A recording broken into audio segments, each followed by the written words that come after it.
Here's a polyline as a slab contour I'm going to design reinforcement for. I convert it to an intelligent slab object, then I start designing reinforcement. I select the first option and I leave every other setting on default.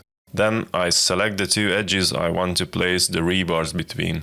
I get a dialog where I can refine the details like overlap and the way the rebars are covering the area. I enable checking view to see all the individual rebars. From this point onwards, it's all about moving, stretching, copying, or making new arrangements until everything is covered. If I stretch the bar to the slab edge, the concrete cover will be taken into consideration. If I stretch it to another parallel bar, I can set the overlap. If I stretch the bar to a non-parallel edge, I will be prompted if I want to place varying length rebars to cover the edge. The process is the same in the secondary direction.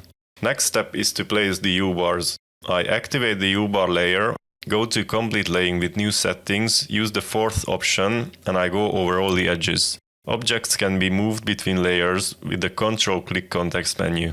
If I want to change the slab shape after reinforcement, I can do that by grabbing the edges along with the reinforcement and stretching them.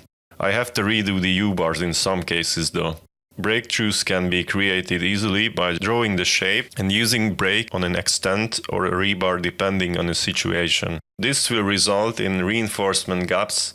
To cover these, I use the same laying method as in the case of the U-bars, but this time I set the bars to be straight. One way to create custom shaped rebars is to create one from a polyline. I draw the desired rebar shape, convert it to rebar and rotate. I can still edit this from the dialog. For example, I can make it fit into the slab if I have drawn it to be too large. I draw another line and convert it to an extent. Then I create a label. The label content and style can be freely adjusted.